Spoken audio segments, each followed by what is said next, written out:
ध्यान रहे, रास्ता तो तभी बनाया जा सकता है जब मंजिल पता हो। मुझे आपका घर पता हो तो मैं वहां तक रास्ता बना लूं, लेकिन ये बड़ी कठिन बात है। अगर मुझे आपका घर पता है तो मैं बिना रास्ते के ही आपके घर पहुंच गया होऊंगा, नहीं तो फिर मुझे आपके घर का पता कैसे चला है? इजिप्ट के पुराने सूफियों के सूत्रों का एक हिस्सा कहता है कि जब तुम्हें परमात्मा मिलेगा और तुम उसे पहचानोगे तब तुम जरूर कहोगे कि अरे, तुम्हें तो मैं पहले से ही जानता था। और अगर तुम ऐसा न कह सकोगे तो तुम परमात्मा को पहचान कैसे सकोगे? Recognition is impossible. रिकॉग्निशन का तो मतलब ही ये होता है, अगर परमात्मा मेरे सामने आए और मैं खड़े होकर उससे पूछूं कि आप कौन हैं, तब तो मैं पहचान ना सकूंगा।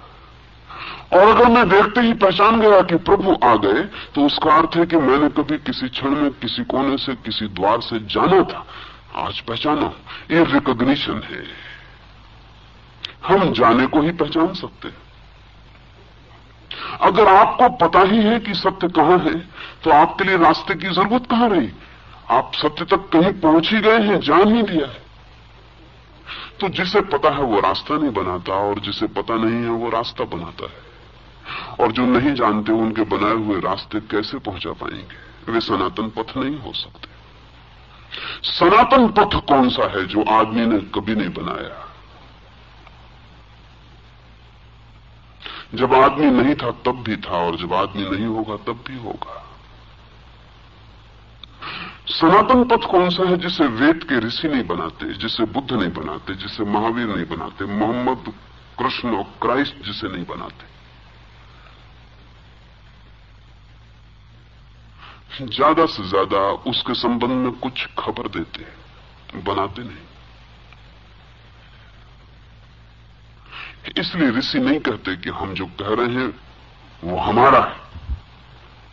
कहते हैं ऐसा पहले भी लोगों ने कहा है, ऐसा सदा ही लोगों ने जाना है। ये जो हम खबर ला रहे हैं ये उस रास्ते की खबर है जो सदा से है। जब हम नहीं थे तब भी था, और जब कोई नहीं था तब भी था। जब ये जमीन बनती थी और इस पर कोई जीवन न था तब भी था, और जब ये जमीन मिटती होगी और जीवन विसर्जित होता होगा तब भी होगा। आकाश की भांति वो सदा मौजूद था। ये दूसरी बात है कि हमारे पंखे इतने मजबूत न थे कि हम उसमें कल तक उड़ सकते, आज उड़ पाते हैं। ये दूसरी बात है कि आज भी हम हिम्मत नहीं जुटा पाते और अपने घोंसले के किनारे पर बैठे रहते हैं, परों को तौलते रहते हैं और सोचते रहते हैं कि उड़े या न उड़े। लेकिन वो आकाश आपके उड़ने से पैदा नहीं होगा, वो आपके पंखे भी जब पैदा न हुए थे, जब आप अंडे के भीतर बंद थे तब भी था। और आपके पास पंखे भी हों और आप बैठे रहें और न उड़े तो ऐसा नहीं कि आकाश नहीं है, आकाश है। आकाश आपके बिना है। तो सनातन पथ तो वो है जो चलने वाले के बिना है। अगर चलने वाले पर कोई पथ निर्भर है तो वो सनातन नहीं है। और जिस पथ पर भी चला जा सकता है वो विकारग्रस्त हो जाता है, क्योंकि चलने वाला अपनी बीमारियों को लेकर चलता है। इसे भी थोड़ा समझ लेना जरूरी है। जो बीमारियों के बाहर हो गया वो चलता नहीं, चलने की कोई जरूरत न रही, वो पहुंच गया। जो बीमारियों से भरा है वो चलता है। चलता ही इसलिए है कि बीमारियां हैं, उनसे छूटना चाहता है। बीमारियों से छूटने के लिए ही चलता है। जिस रास्ते भी चलता है वहीं उसी रास्ते को संक्रामक करता है।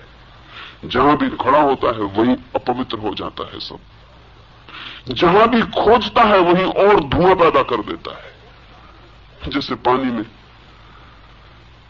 कीचड़ उठ गई हो और कोई पानी में घुस जाए और कीचड़ को बिठाने की कोशिश में लग जाए, तो उसकी सारी कोशिश, जो कीचड़ उठ गई है उसे तो बैठने ही न देगी, और जो बैठी थी उसे भी उठा लेती।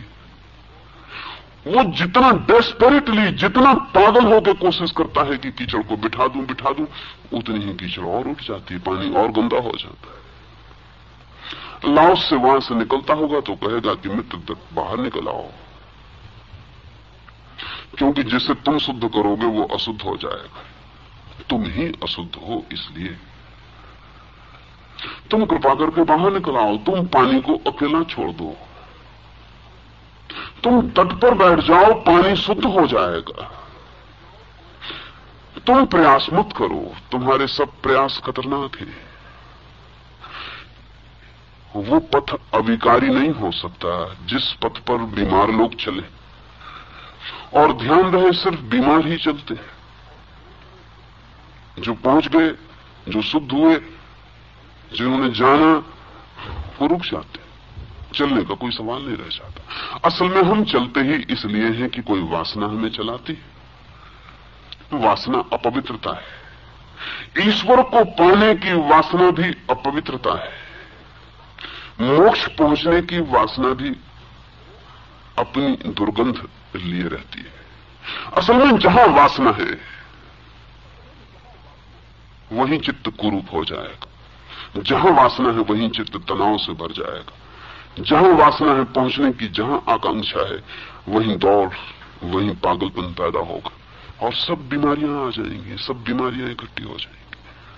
अल्लाह उससे कहता है जिस पथ पर विचरण किया जा सके, वो पथ सनातन भी नहीं, अविकारी भी नहीं।